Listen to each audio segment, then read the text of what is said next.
Assalamu alaikum YouTube. Welcome to the fourth installment of the Be Like the Companion series, and today we are discussing the much awaited, the last of the Khulafa al-Rashideen, Ali radiallahu an, one of the topmost Sahabas. As you can see from the title, the traits that I chose to discuss in this video are strength, bravery, and valor. And these are traits that I believe every young Muslim man needs to learn how to build. And I believe Ali radiallahu an is a perfect expression, a perfect, one of the best examples of a companion who espoused these qualities. And we have much to learn from him in this regard. So why do we need strength? Why is strength so important as a Muslim man? Well, as we know from the hadith of the Prophet ﷺ, a strong believer is better and more beloved to Allah than the weak believer. But there is goodness in everyone. So we should all strive as young Muslim men to be strong as we can be to the best of our abilities. Now this begs the question, what does strength mean and how can it be holistically acquired? Is it given to us at birth? Are there some people who will naturally be stronger than others? The answer is yes, to some extent. Strength and bravery are traits that are apparent in some more than others. However, this is not an excuse for the weaklings to remain weak. If Allah did not give you natural strength, He certainly gave you the ability to acquire it. How? He gave you free will. He gave you the ability to make choices. And the pursuit of virtue and strength is something that's entirely unique to humans. And thus it's so beloved to Allah. Because you see, animals, they're born in the bodies of animals and they can never change. If they do grow strong, they do so out of necessity, but they never made that choice. Allah has given us free will, so you as a Muslim man must make the choice. Do you want to be the strong Muslim man that can work for the deen, that can constantly improve, grow stronger in the face of adversity? And consider the companions, the very men that we're trying to imitate and emulate. What choice do you think they made between weakness and strength? As we can see from the life of Ali radiallahu anh, it's pretty clear what choices they make. So I broadly categorize strength into three types, and I will be discussing each of them in the order of what I consider the most important to relatively less important, but still important nonetheless. And the first one is spiritual strength. Now, spiritual strength is the main river from which the other tributaries of strength branch out, right? If you have strong spiritual strength, it shows in many ways. Most notably, you are extremely active in acts of ibadah, acts of worship, right? You want to pray to Allah, you want to read the Quran, you're very active in all of these abilities. When you see something wrong or evil, you're strong enough to reject it and fight it. So my first tip for Muslim men to develop strong iman, strong spiritual strength, is to start regularly praying in congregation. Don't be the guy that delays the prayer until he misses the jama'ah and he has to pray at home. Allah uses the term men for the people who pray in the jama'ah. There's an ayah of the Quran in Surah Nur. رِجَالٌ لَا تُلْهِيمْ تِجَارَةٌ وَلَا بَيْعٌ عَنْ ذِكْرِ اللَّهِ وَإِقَامِ الصَّلَاةِ. That He has glorified their morning and evening by men who are not distracted either by buying or selling from Allah's remembrance. So as a Muslim man, it's very important for you to be active and be disciplined in going to the mosque in congregational prayer. And once you begin to pray congregationally, you find yourself among true men and strong men. This is extremely important for us to understand that the truly strong people, they attend jama'ah, they attend the congregation. It's in the rows of the masjid that you find the strongest of men. Why? Because they did not allow their desires to distract them from what was most important, right? Now, the second form of strength that you need to develop is mental strength. Why? Because knowledge is power. Knowledge is strength. A strong man isn't some sort of brute or some sort of meathead who can just plow things around, but he doesn't really think clearly with his head. No. You have to understand that a lot of the battles that the companions, radiallahu anhum, the battles that they fought, they were mostly outnumbered, right? So when you're outnumbered, you can't use brute strength to fight an enemy that outnumbers you. No, you have to use strategy. How did they win those battles? And you might think that, well, it was Allah who helped them, and the answer is yes, that's 100% correct. But they strategized. We know that they strategized. They used battle tactics, which means that they were knowledgeable and they were mentally strong. Now, I'm not saying that you need to start memorizing battle tactics and war strategies or something. That's not going to be useful to you. But you still need to pursue knowledge of whatever kind it may be. You need to learn history. Learn the history of Islam. Educate yourself. Learn about the politics of the world. Learn about the state of affairs so that you can be better equipped in tackling the issues that are currently at hand, right? Learn how to debate, how to articulate yourself. That's an ability that's very much lacking in most young men. They don't know how to clearly express their thoughts, right? And it's very important to learn how to articulate yourself, because if someone starts questioning you on your deen and you're completely clueless, how are you going to respond to them? You need to build that confidence, right? You need to build that strength, that mental strength. I mean, if nothing else is left, you could also learn survival skills. Survival skills are really important to have in the modern world, because you never know when something might go wrong and now you're left alone and you have to fend for yourself. So you need to know. You need to know how to use your surroundings as a means to defend yourself, right? So if you can learn all these things beforehand, you'll be much better prepared for whatever might happen, right? That's why knowledge is so important, and you need to build that mental strength.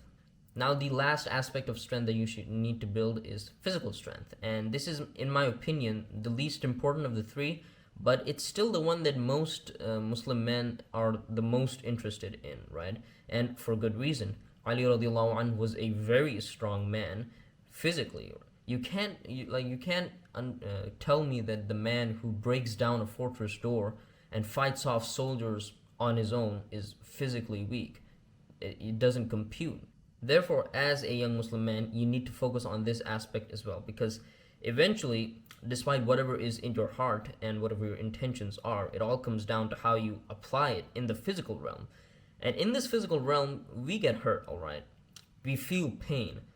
Have you considered the fact that someone can punch you and effectively kill you, right? Have you considered how dangerous the physical world actually is, and you aren't prepared for it, right? That's why it's imperative that you need to make yourself strong so that you're calloused against the physical world. Now, I'm not saying that it's compulsory that you have to go to the gym and you have to build a strong body or something. If you want to do that, that's great. But I do advocate for every young Muslim man to engage in at least some sort of physical activity, right? Something that keeps you fit and athletic, right? It could be the gym, right? For example, I go to the gym, right? I exercise, but it could also be learning martial arts, right? And I'm going to elaborate on martial arts in the second part of the video. But if you learn martial arts, that keeps you pretty fit and athletic. In fact, it's probably more befitting for a Muslim man to learn martial arts as well. Right? It'd be pretty great if in martial arts you learn wrestling, because the Arabs, what they used to do is, I don't know why I pronounced the A in Arabs. I mean, I'm pronouncing it correctly, but like the way the companions used to measure the strength of each other is by wrestling each other. So it's a physical activity that you can try and imitate the companions for, right? You can even engage in a physical activity like running, right? And for me, running is really boring. But as long as it keeps you away from the sofa, it keeps you away from a sedentary lifestyle, it's great, right? And you have to do this. You have to engage in these physical activities, not only to protect yourself by building up your bodily integrity, but also by worshiping Allah in a much better way. Because now, since you've started training, you're not so tired all the time. And this might seem counterintuitive. You might be wondering, well, I'm training, that should make me more tired. But in reality, training gives you more energy because it builds your work capacity, right? So you're not going to feel lethargic all the time, right? The final thing that I'll say is your body is an amana from Allah, and you need to take care of it. The second part of the video will be focused on bravery and valor. You see, strength and bravery are intertwined in some sense, right? One can't exist without the other. They feed off of each other. If you're brave but you don't have strength, you're not really brave. You're most likely foolhardy or impulsive.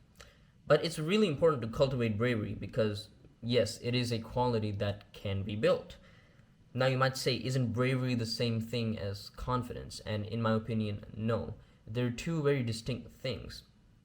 In my opinion, the degree of risk and severity of consequences when you're being brave is much higher than when you're being confident, right?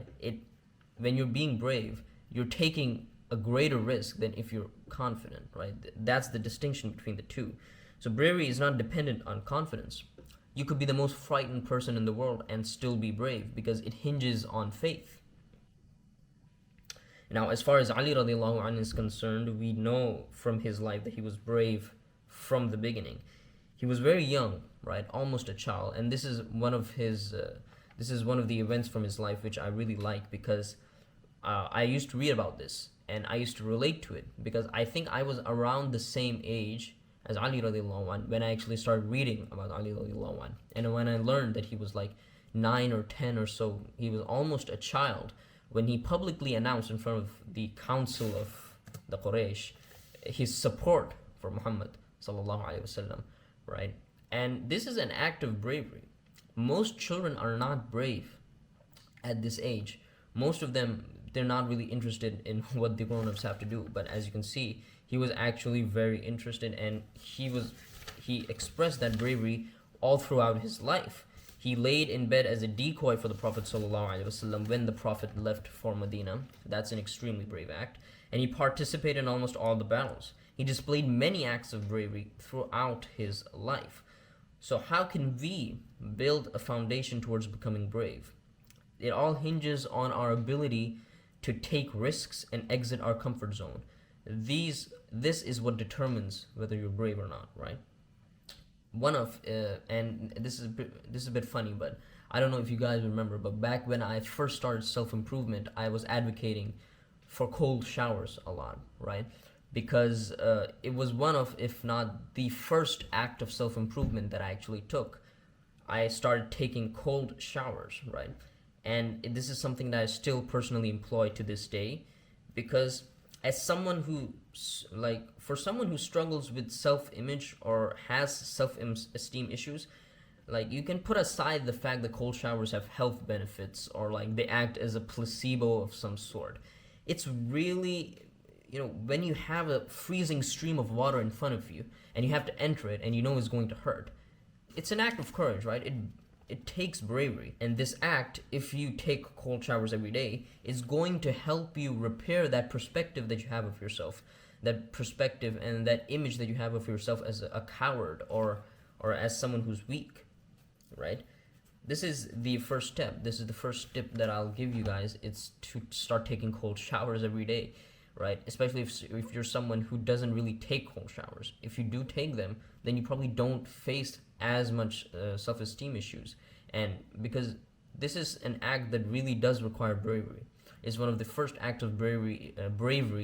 I don't know why I'm not pronouncing it correctly. But if you can do this, if you can take cold showers every morning, you can start your day off with them, then the rest of your day is going to go pretty great. The second tip that I'll give is to try out new things, right? Because whenever you enter foreign territory, it's really great for your mindset, because in reality, this is the only environment in which you can bloom and grow, right? And whether it's learning how to give a speech, learning how to fight, etc., the more risk there is, the more braver that you'll have to be, and the more you'll have to, you have to be comfortable with being uncomfortable, right? And it takes a lot of bravery to try out something that you're bad at, right? It's all great when you have to take part in an activity that you're really good at, right? So I'm really great at writing, right? I'm really good at writing, but if you place me in a strength competition or something, I don't know, then I'll struggle, right? I'll struggle. And this is actually the third tip, is competition. Never underestimate the power of competition, because entering a competition of any sort is really uncomfortable and it's a frightening experience, and some would say it's adrenaline inducing. Why? Because you're directly up against fellow man. So not only do you risk failure, you also risk the humiliation that comes with a failure.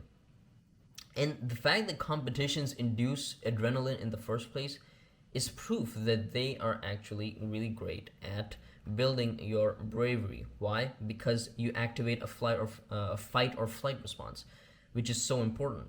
Most of us don't even know what a fight or flight response feels like, right? Because we've never felt it in our entire life. We've been brought up in such a comfortable life that we've lost touch of this extremely necessary survival mechanism. Imagine the companions, imagine like they fought battles on almost a yearly basis, and if you've read O levels Islamiyat, you know that there was a battle almost every year. So imagine the fight or flight response of the companions, right? They're constantly entering into battle in which they can literally die. So it's a literal fight or flight response, and I'm not even talking about the literal right now, right? The more you enter the state, the more you'll get a chance to prove your bravery, and this is most prevalent in martial arts, which is why I recommend martial arts to a lot of young Muslim men, because they should do at least some training and some sparring. You need to know at least the basics, right? Because there's so much to learn, and it's a really great chance to remove weakness and cowardice and nurture a sense of bravery and valor. So that's all for today's video. I hope you learned something from it, and I hope it can inspire you to pursue strength, pursue virtue. All right. I don't know how long this video was. I made a lot of notes. I made like 4 pages worth of notes, but I don't know. I really don't know how long it took. But yeah, share this video with your friends, and you can await more videos. You can expect more videos to come in the following week. Assalamu alaikum.